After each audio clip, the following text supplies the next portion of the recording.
5 and streaming on crossroadstoday.com. Hurricane Beryl hit the Texas coast this morning. We take a look at the damage the storm left behind. And this man led Victoria police on a chase Sunday night. How police caught him next. Plus, Chicago experienced a violent 4th of July weekend. We have the number of people shot in the Windy City. Well, Beryl certainly was one for the record books. Came up and affected pretty much the entire coast. East Texas really took the brunt. We in Victoria were that close from getting big rain, but we didn't get it. So we'll talk about what it is going to do and what the rest of the week looks like coming up in just a moment. Plus, President Joe Biden will remain in the 2024 presidential race. Here's how he addressed top Democratic leaders who called for him to drop out. You're watching 25 News Now at 5. Good afternoon and thanks for being with us. I'm Karina Garcia. Workers were busy this morning in Edna with a gas leak and a fallen tree along Dewberry Street. This happened around 9 a.m. Police put up temporary stop signs at several intersections. We're waiting for updates. Now, Hurricane Beryl made landfall on the Gulf Coast of Texas this morning. The National Hurricane Center says Beryl hit near Matagorda with maximum sustained winds of 80 miles per hour. The HC warned of a life-threatening situation with the possibility of dangerous and potentially life-threatening storm surges, flash flooding, and strong winds. State disaster declarations have been made in 121 counties across Texas, including Victoria, and many have been advised to evacuate. Now, this morning in Rosenberg, police were busy with high water rescues. Officers saw too many people out on the roadways and encouraged residents to seek shelter as Beryl rounded the city. Rosenberg had a number of road closures last night. And now this is a look at Houston near downtown today at around 10 a.m. State leaders warned people along the entire coastline to prepare for possible flooding, heavy rain, and wind. Several coastal counties called for voluntary evacuations in low-lying areas. Local leaders banned beach camping and urged tourists traveling on the 4th of July holiday weekend to move their vehicles in other places. Now, this is a look at Galveston around 6 a.m. today as the storm moved inland. At that time, about 1.2 million customers in the Houston area were without power. Extensive outages were also reported in Calhoun County and Jackson County. 4 counties in the Crossroads are reporting power outages after Beryl. After reporting over 200 customers without power Monday morning, Calhoun County is down to just 11. Jackson County reports over 1,100 customers still without power. Almost 1,300 customers in Matagorda are without power after Beryl made landfall. And Wharton County still has over 5,500 customers without power as of latest. The U.S. Coast Guard started allowing TxDOT to resume ferry services in Port Aransas around 6 a.m. today. There was a mandatory evacuation for visitors in place over the weekend in Port A. Beryl is now a tropical storm, but made landfall southwest of Houston today as a Category 1 hurricane. It's the first to make landfall in the U.S. this season. Harris County authorities say at least 2 people have already died as a direct result of the storm. I looked up and my roof was gone. It just went. Terrifying moments for Texans living along the coast as Hurricane Beryl slams the state, carving a path inland. The wind tunnel just went crazy. Stuff started flying off the walls, zinging around the house. Hurricane strength wind gusts reaching as high as 94 miles per hour in Freeport and knocking out power to more than 2 million customers in the state, according to poweroutage.us. The biggest issue is going to be Center Point in Texas, New Mexico, assessing how many homes and businesses are without power. And then our favorite people over the coming few days will be the linemen as they get out and bust their butts on getting power back to everyone. Across the area, fallen trees, a flipped truck, and collapsed roofs. Houston firefighters rescued a man trapped in bed when a tree fell on the house. The storm surge and heavy rainfall flooding several interstates as crews rushed to perform high water rescues for stranded drivers. Are you okay, sir? Please, Houstonians, anyone that can hear my voice, shelter in place. Shelter in place. We're in an emergency. Houston Mayor John Whitmire calling on everyone to stay inside. He says the city is focused on emergency response and preparing for what comes next. We will do an assessment. We will be opening up centers. The Red Cross is in contact with us. In Houston, I'm Michael Yoshida reporting. Interstate 10 in Houston is nearly impassable in both directions because of the tropical storm. Beryl has claimed the lives of at least 10 people the past week in the Caribbean islands. Beryl downgraded to a tropical storm after making landfall as a Category 1 hurricane on the Texas coast early this morning. Hundreds of flights into and out of Texas have already been canceled, and more than 2.7 million customers currently remain without power. And with that, let's toss it over to Chief Meteorologist Mac Pettis. Well, thank you very much. Obviously, Beryl had a huge impact on the state. Right at 11 p.m. last night, we were all sort of working the overnight shift here. That's when it re-strengthened to a Hurricane Category 1. So it was a 1 this morning. Of course, then Houston took the brunt of it. Now the path, a slight little change in the path made a huge difference on the amount of rain because the path came in east of us. All the rain was east of us and to the west of us, including Victoria, not as anything the kind of rain that they had.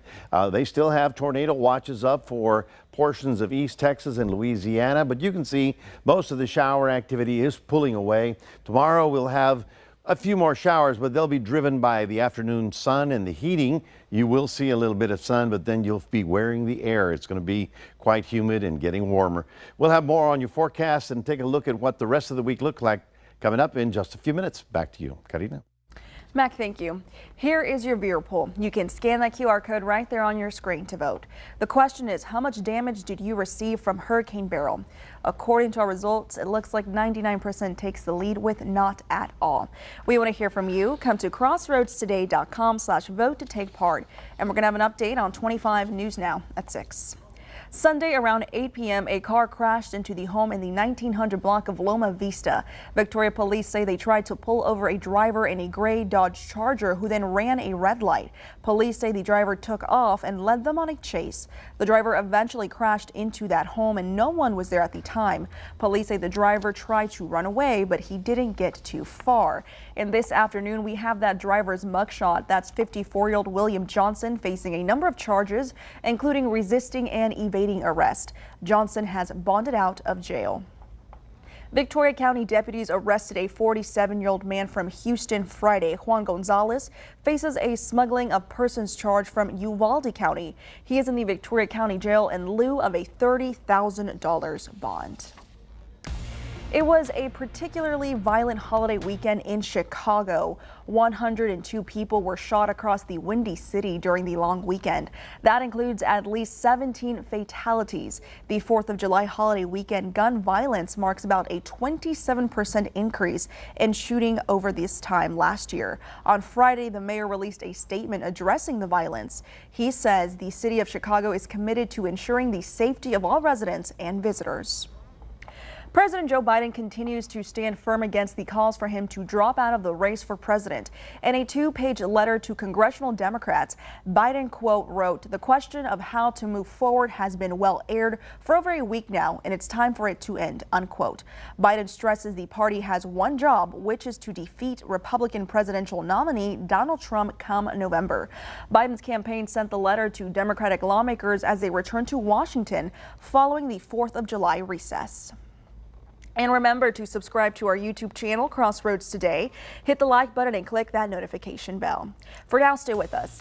Rust actor Alec Baldwin involuntary manslaughter trial is set to begin this week. That's straight ahead on 25 News Now at 5. Also ahead, residents in Las Vegas are dealing with record high temperatures amid this brutal heat wave.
Arrived at a courthouse in Santa Fe, New Mexico today for his trial motions hearing in his involuntary manslaughter case. The shooting incident happened on October 21st, 2021, when Baldwin was practicing a scene with a prop gun when it aired. He faces charges from that shooting death and the death of cinematographer Helena Hutchins and wounding the director on the set of the film Rust.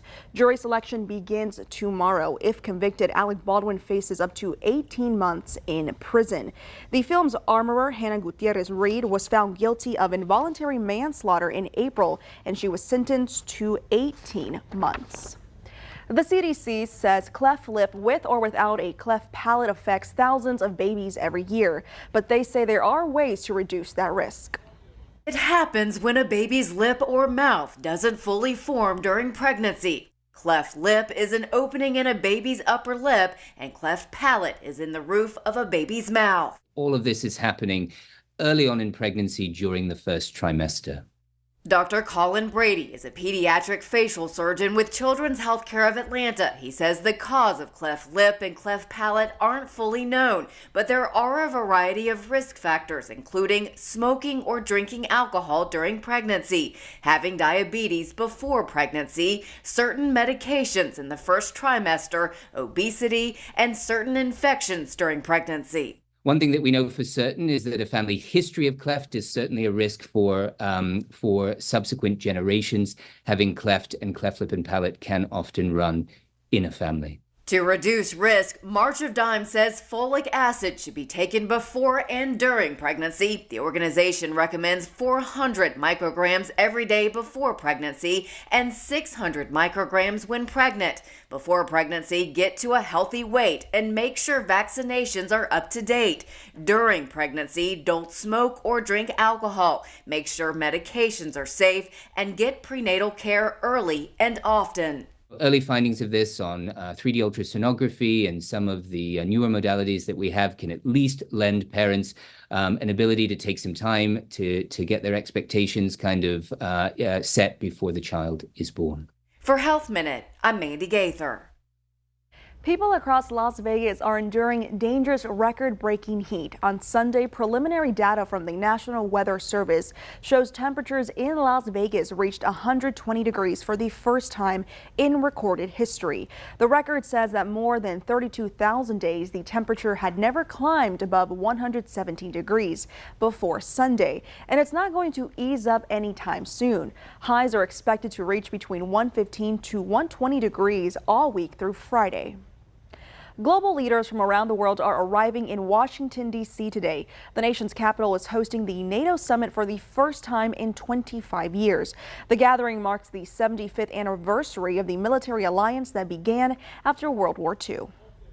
Final preparations are underway as world leaders descend on Washington for this year's historic NATO summit. We will celebrate the 75th anniversary of the most successful alliance in history. The NATO Secretary General meeting with Defense Secretary Lloyd Austin today. The summit itself starts tomorrow. What these foreign leaders are going to be hoping and praying is that the focus is actually on NATO and maybe even Ukraine. Analysts say President Joe Biden's candidacy could be the focus instead. If there's a possibility that he might lose or drop out, all of these Western European leaders have to do something different. They have to appeal to President Trump. Also descending on Washington for the summit are protesters from around the world. We do need defense, but we don't need super defense, which is what this is all about. Among them are groups advocating for peace and standing in opposition to the NATO military alliance. The response of more NATO is a vicious cycle that gets more Russian militarism and more NATO militarism and more Russian militarism. We need to pursue a different path. I'm Amy Kiley reporting. As climate change makes triple-digit days more common, it's important to remember how dangerous the heat really is. You can read this Texas Tribune article on our website, crossroadstoday.com. And now here's Mac. Well, thank you very much. Good afternoon, everyone. A little humid out there, but all things considered, things are beginning to settle down. The temperature right now about 92, feels like 99. Of course, our winds peaked last night at 46 miles an hour here at the airport. Now, you might have gotten something a little stronger than that, but we're topped out right at the current temperature, probably about 94. we've been as warm as 110. How much rain did we get? That's going to be a funny answer. We'll talk about that coming up in a moment. So stay tuned. We'll be right back.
Welcome back, everybody. You know, it was a long Sunday as we all sit here waiting and waiting and waiting for Beryl to move, and finally moved. The path of Beryl made such a difference. Look at these numbers. That's why I'm kind of laughing. Officially at Victoria Airport, 2200s. Can you believe that? 1100s to Telfordner. Yet you go right up the road to Ganado, they got 5.8. You go right up the road to Rosenberg, you get 6.69. You go into Houston, just to the museum district alone, they had 7 inches. And so the rainfall on the east side of the storm's path was amazing. So here we are. There's the center of it. It came up right over Matagorda Bay and then over Wharton, and then continued moving up through Houston, and is now all the way up in East Texas, where they're actually still getting quite a bit of rainfall. The storm itself is beginning to fall apart, but you can see the rain as far north as probably maybe Longview. They have a tornado watch up there for right about now, but by and large, Beryl is going away and leaving us alone. It's just weird how the line was right there, and we didn't get anything really on this side. In fact, Cuero, Goliad, Carn City, nothing compared to everything that happened on this side. I mean, Bayside, Wharton, Brazosport, they're talking 7, 8, 10 inches of rainfall because they were on the east side of the storm. So where is it right about now? Oh, somewhere near Lufkin right about now, center of it. Big thunderstorms rolling around now, actually leaving Texas and moving on into the eastern Louisiana part. Here's another map to show you what the difference was. In the blue, we begin with 1 inch. Okay, so that's an inch of rain. Most of Victoria County less than an inch. But then watch when I widen this up. Then we go to 3 inches, then to 5 inches, and to 7 and to 9 inches. It's just amazing. And the line was right there. Pretty much, I'm going to say along, well, 77's over here, but just to the east of Victoria County. Remember, because on this side of it, the wind is going this way, and it actually is going downhill. Imagine the elevation here and the elevation at the Gulf. That's a downslope wind, so it's the dry side of the storm, while the wet side was certainly wet. And you can see Houston here, Highway 45, all the way into Lake Charles, just a real downpour. Well, now as Beryl barrels away and falls apart, we're going to be left over with all this moisture that's going to trigger afternoon showers for the next couple of days. But look at the path of Beryl. It's really not dying like tonight.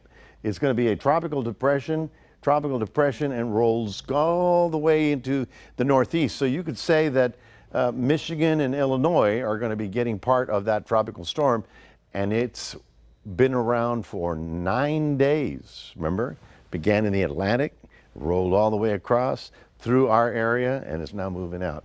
Pretty amazing how long it was living. Now, good news out in the Atlantic, it's quiet, at least for 5 days. Reason for that is because we did have a bunch of Saharan dust. You can see this. This is not clouds. These are dust particles that are rolling out of the desert, and some of it got entrained with Beryl. That's why it kind of slowed down after it got past the Yucatan. So one for the record books, okay?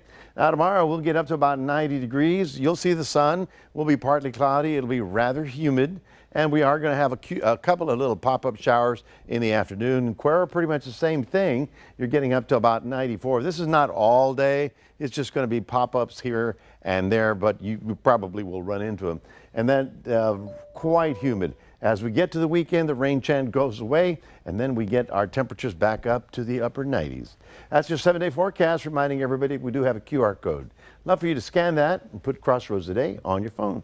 Here's Karina. Thank you, Matt. Coming up next on 25 News Now 5, we're going to take a look at your stocks.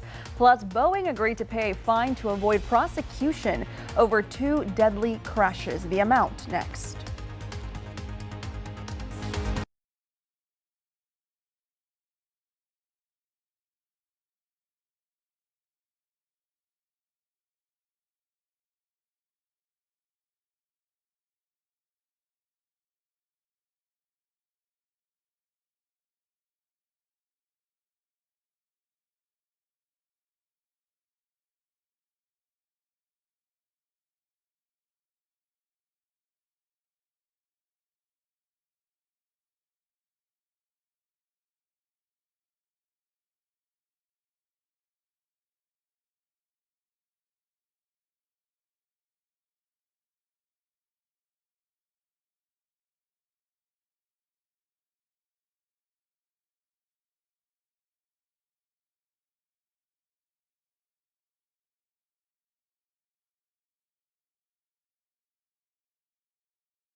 Taking a look at your stocks, the Dow down 31 points, the S&P 500 up 6 points, and the Nasdaq up 51 points. Oil down 83 cents, closing at $82.33 per barrel. A court filing by the Justice Department says Boeing will pay a fine to avoid prosecution. It says the aircraft maker has agreed to plead guilty to conspiracy to defraud the U.S. That charge stems from 2018 and 2019 crashes in which 346 people died. The document lists the fine as up to $487 million. That's a fraction of the almost 25 billion victims' families want to Boeing to pay. Boeing confirms reaching an agreement in principle, but did not give details. TSA says the July 4th holiday weekend hit a new all-time travel record. They screened 3 million passengers for the first time ever on Sunday, shattering the previous record set on June 23rd. American Airlines says it also expects to see record numbers Sunday with nearly 775,000 customers across more than 6,500 flights. There were some disruptions, though. That's due to Hurricane Beryl. Nearly 700 flights were canceled Sunday, and another nearly 1,400 flights were canceled today. And stay with us. We're going to take one last look at your forecast when we come back. Plus, tomorrow is a national holiday for a very tasty and sweet treat. Plus, here's a look at world news tonight right after 25 News Now at 5. Coming up tonight, a hurricane slamming into the U.S. Tornado watches and warnings right now. Rain and wind all the way up to Detroit, then into the Northeast. President Biden defying tonight, saying he's staying in. And reports a Parkinson's specialist has visited the White House 8 times. We're next.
Warm up the oven on Tuesday because it's National Sugar Cookie Day. July 9th is dedicated to celebrating the humble but very tasty sugar cookie. The popular baked good was first called the Nazareth cookie after the Pennsylvania town where it originated. German Protestant bakers may have brought the recipe with them when they immigrated to America in the mid-1700s. Celebrate by posting pictures of your favorite recipe with the hashtag National Sugar Cookie. I haven't had a sugar cookie to be exact, and I can't even remember. Well, you know, now we can't as many as we used to when we were little. we could eat all kinds of cookies. You Yeah, know? now you get that sugar rush, and now you just want to lay down. Then you want to take a nap. But anyway, all right. Well, it's I don't know if anybody's really going to be cooking in the oven on Tuesday. The heat and the humidity are back now that Beryl's gone. We're going to have daily afternoon showers sort of popping every afternoon all the way through this week. As a matter of fact, through Friday, and then after that, beginning on Sunday and Saturday, we start warming to the mid to upper 90s.